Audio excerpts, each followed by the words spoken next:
Well, we're back. I light this thing up because always, actually it probably is 420. Today is September 10th. Just think, in 6 days I'll be 68 years old. Who would have thought?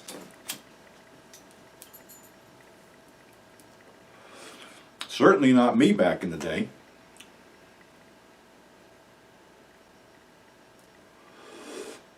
Probably nobody else would have thought I would have lasted this long, but guess what? I did.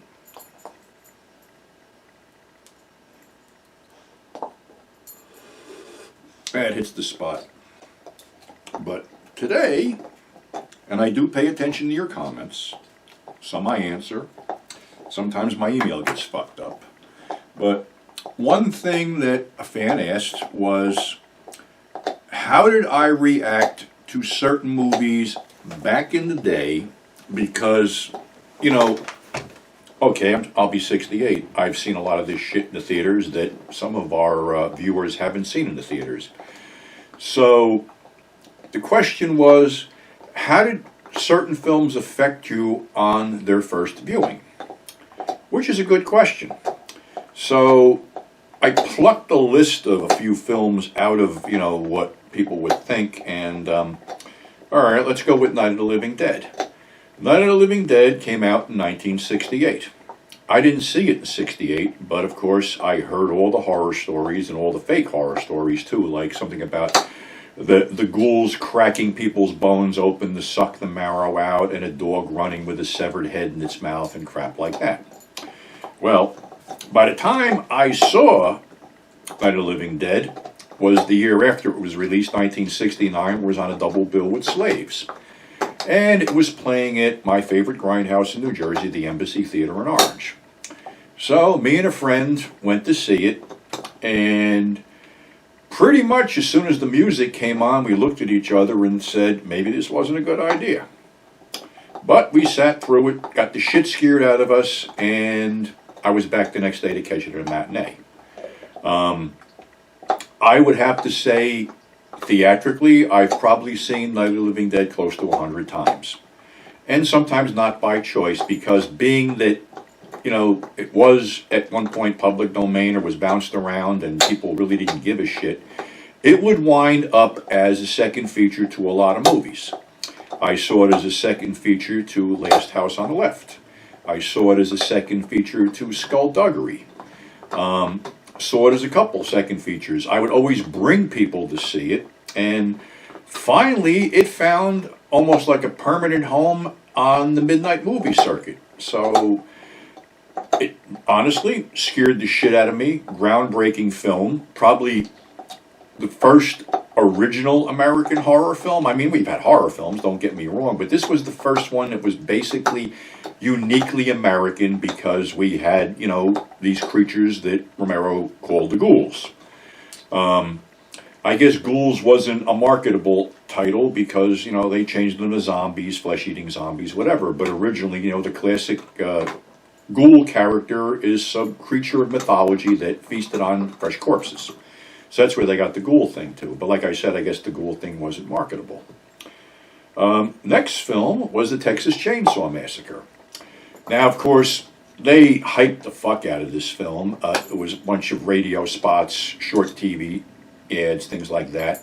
I went to see it at a drive-in, and based on, you know, like I said, you know, a weekend, like a saturation point with the ads, we could only find a space in the back row. So basically, being that it was shot dark and most of the action did take place at night, it was kind of hard to see. But segue a couple of years down the road, when Joseph Brenner Associates paired it up with Torso and put it out as a double bill, which me and a friend of mine, Ian, went to see at the RKO Twin in the Willowbrook Mall, freestanding theater in this fucking shopping mall in Wayne. This time we did get to see it, and obviously the people behind us was on their second run because they were making pig noises and things, and yeah, great film. And I was so fucked up that on the way out I just stole the lobby card right out of the theater lobby, the one where Leatherface is chasing Sally and the truck driver, and I had Gunner sign that for me when I met him at Chiller Theater. Gunnar was a good guy, really, really wonderful human being, and it's a shame we lost him, a few years ago. A really good guy. Okay, another film that's notorious was Ilsa, She-Wolf of the SS, and here's where the word of mouth advertising worked, because I didn't know anything about this film. We were sitting in a bar, and this guy named Tony comes in and goes, "Man, I just saw this fucked up film at the Apollo, and it had some fucking Nazi chick, and they were torturing people, and all kinds of fucked up shit." So naturally, hey, that's a fucking highly recommended thing. We wanted to go see it. And, of course, we went in to see it. Me, Jimmy, and this guy we used to call Gasoline, because Gasoline sort of looked like S. Clay Wilson's The Checkered Demon with an afro. So we get in there, and the minute that guy got his nuts cut off in the opening sequence, Gasoline is heading for the door. And I'm like, "Gas, where you going?" "Fuck this, I'm leaving." He goes, "You think they're going to refund your money?" And he goes, "Yeah, you're right." And I said, "They ain't going to refund your money, so you may as well sit it out." So we sat out through the whole pretty much atrocious thing. And one thing, Diane Thorne, who played Ilsa, is a sweetheart. She just made that character her own. She hammed it up and things. And Don Edmonds was a good director for this whole thing. And people had said, Dave Friedman was the one who did the voiceover at the end and changed his name to Herman Traeger. And they said, "Well, were you ashamed to have anything to do with the film?" And he goes, "It wasn't a question of me being ashamed of it, because I wasn't ever ashamed of anything I ever did. The problem was that the Canadians that were the money people kept stiffing us and stiffing us and stiffing us. So I decided just to take my name off the film just to piss them off." And when they did the sequel, because the company was, I think it was Cinepix or something like that, they brought back Diane Thorne as Ilsa, they brought back Don Edmonds as director, but Dave was nowhere to be found. He wanted nothing to do with it. So, yeah, as far as word of mouth goes, that film was tons of atrocities and all kinds of other shit, but you sort of saw the tongue, firmly planted in cheek in some of these things. I mean, they dumped maggots into an open wound. The maggots were actually big mealworms. George Buck Flowers played a mad scientist. As most of people would know by now, it was shot on the leftover sets of Hogan's Heroes, which were supposed to be knocked down right after Dave finished shooting the film. So that film just played the Apollo and kept on being brought back as a double bill with Ilsa, Harem Keeper of the Oil Sheiks, the sequel. And it was one of those films that just kept being brought back. And I said, like I said, the best advertising was word of mouth. Because, of course, after we saw it, we fucking ran our mouths about it to other people, and they went to see it. So that was, Ilsa. That's how I saw Ilsa, the Apollo Theater on 42nd Street. Of course, the perennial one would be Deep Throat, which actually I didn't see Deep Throat in New York. I saw it at the Castle Theater in Irvington, paired up with The Devil and Miss Jones, and that fucking film cost me $55 to see. $5 to get in to see it, and $50 for the parking ticket I got because I was within 6 inches of the allowed space near a fire hydrant. So, like I said, $55 to see Deep Throat and The Devil and Miss Jones. Deep Throat, opened the door for a lot of porn, but when you look at Deep Throat today, it's sort of, it's goofy, it's a time capsule, it doesn't really hold up that well, and it's not really that erotic.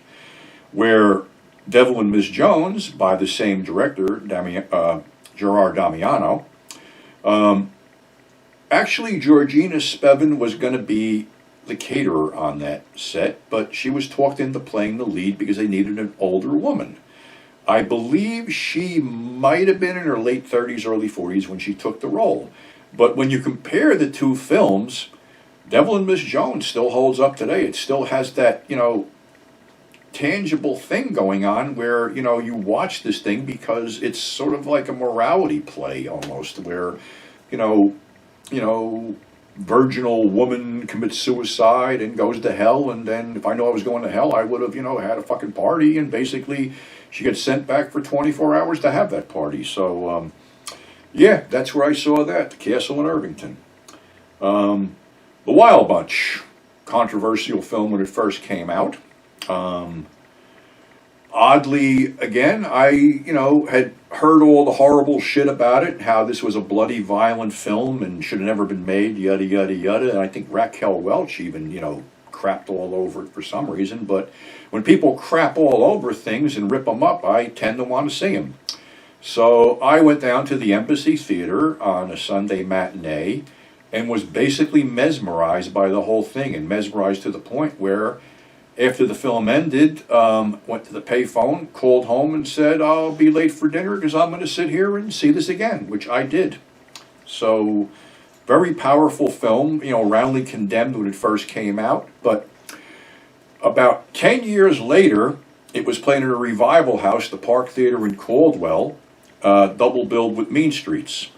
And I went to see it, and Mean Streets played first. And when they started, running the opening credits for the Wild Bunch, there was like a tangible sense of excitement in the theater. And when William Holden said that one line, "If they move, kill them," and then directed by Sam Peckinpah flashed on the screen, the fucking roof blew off the fucking theater. People started fucking cheering. So that's my Wild Bunch story there. Of course, Last House on the Left, roundly condemned by all, reviewers and things like that. And this is one where I saw it, and it was on a double bill with Night of the Living Dead. And I got a little tweaked at this because Last House on the Left was such a sadistic roughie that when Night of the Living Dead came on, people were actually laughing because Night of the Living Dead really couldn't top what was seen in the previous film, which sort of pissed me off. Weird thing about Last House on the Left, I might have seen it on the loop 4 or 5 times, and each time I saw it, the print was cut differently. Things were missing. I don't know if it was being censored from town to town, or whether projectionists were just splicing off stuff that, they wanted to sell to collectors and things. The disembowelment scene was taken out. In one thing, the piss your pants scene was cut short. A couple other things too. I think when he was carving his name on her chest, that was taken out. So, strangely, that's the way it was back then. And it was a fucking sick, twisted, disturbing fucking movie. And people were, actually leaving halfway through it when I saw it. It was, like I said, it was a little theater in the Willowbrook Mall in Wayne, New Jersey.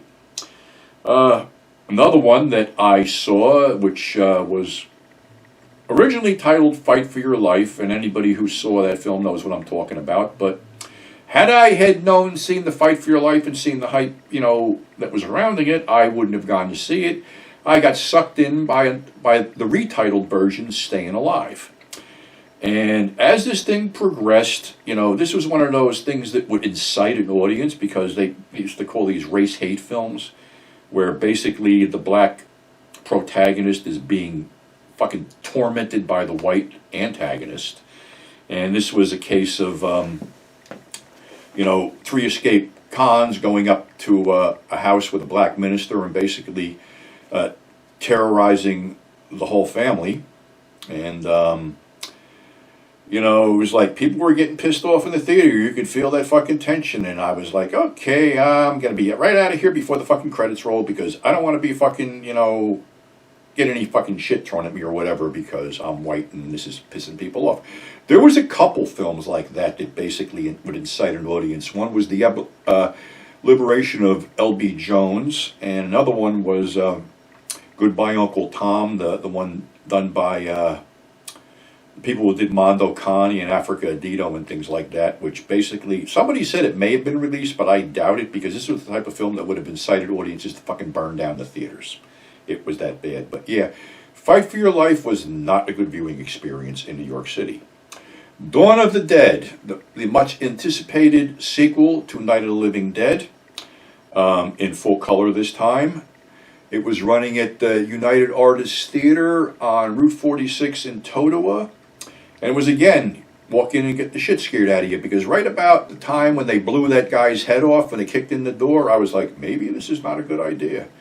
But again, sat through the whole film, great fucking movie, saw it on the panoramic screen, and weirdly, in that same theater, they brought it back as a midnight show with all the missing footage. This was the European cut, the almost 3-hour cut that they ran on a midnight show at that same theater, the UA Theater, and they never ran it as a midnight show again. Cannibal Holocaust. This one played at the Harris, and really flatlined audiences, because it was like a holy shit, I don't believe I'm seeing this type of thing. And Actually, people were throwing up. That's how fucked up this was. And, they make this thing. I don't know who said they kept bringing this back because it only ran 2 weeks at the Harris. And I, in my drunken, fucking stoned out mind at the time, thought I had seen it at the Liberty, but it wasn't the Liberty, it was the Harris, which was up at the other end of the Deuce. Of course, this film has a legendary reputation, but like I said, people kept saying it was brought back, and it really wasn't. The film that was brought back was Make Them Die Slowly, which played at the Liberty for 10 weeks straight. And for whatever reason, I think the whole thing with Cannibal Holocaust was it was too fucking grim that it wasn't going to get repeat viewers, where Make Them Die Slowly was just too fucking over the top. And like I said, it ran 10 weeks straight, disappeared, came back for 3 more weeks, was taken out, then came back again. So those two films, when you see them with a bunch of other people and you gauge the reactions, like I said, Cannibal Holocaust was one of disgust and disbelief, and Make Them Die Slowly, sort of like I said, people, especially people around 42nd Street, would identify with the Giovanni Ribisi character as a fucking cokehead because, in the 80s that was the fucking drug of choice, and how many of these guys were fucking coked out to the eyeballs watching this movie? Pretty much a lot of them. Now, here we got something. Insatiable. That's the last one on the list. Insatiable was Marilyn Chambers', I believe, third hardcore outing. And this was basically, they had a world premiere at the Pussycat Theater on Broadway in New York City, and Marilyn was going to be there. We had opted to go, but when I turned the corner and saw the fucking line going down the block, and then I had one of the guys jump out and find out what the deal was, and this was the line for the second show, and the first show was already packed and hadn't even started, I said, we're going to be over here past fucking midnight. This is bullshit. So we went back to New Jersey because it was playing in Passaic, New Jersey at a rundown grindhouse house called the Montauk. And, okay, Insatiable was like a tour de force for Marilyn Chambers. It was well acted, sex scenes were great. She looked hot. But right after the first reel, we went to dark, and the theater manager came running out and saying, just give us a few minutes, fellas. One of the projectors broke. We got to change reels. So they changed the reels, and it went on. But I got something interesting here. If I can find this damn thing. Of course, we're looking at that again. But, in between what Marilyn was doing, I don't know if you can get this whole deal in, she had a stage act with Harry Reams and Mark Stevens that played called Skin and Grin. And this thing played for quite a few weeks at another venue in Passaic, the Capitol Theater, which was a burlesque porn theater by day and a concert venue by night. So, here, like I say, here's Marilyn Chambers, Harry Reams, Mark Stevens, Lily Marlene, some comedians, including Sammy Petrillo of Petrillo and Mitchell. Basically, did this whole gig down there for a couple of weeks. I don't know if it went anywhere else, but, there's your little time capsule of it, that ad, which is probably the only thing that exists of it. But yeah, that's what Marilyn Chambers was doing in between, the films. And, the weird thing about Marilyn was, where people like Vanessa Del Rio and Seeker seem to be making a film every other month, Marilyn, basically it was Behind the Green Door, Resurrection of Eve, Rabbit for David Cronenberg, prior to the two porn films Together for Sean Cunningham, and then Insatiable 2, Up and Coming, and then she pretty much retired. Met her at Schiller Theater. It was her birthday. We went over and sang her happy birthday because she was sitting in the restaurant alone, and she blew out the candle and told us she had plenty of practice doing that.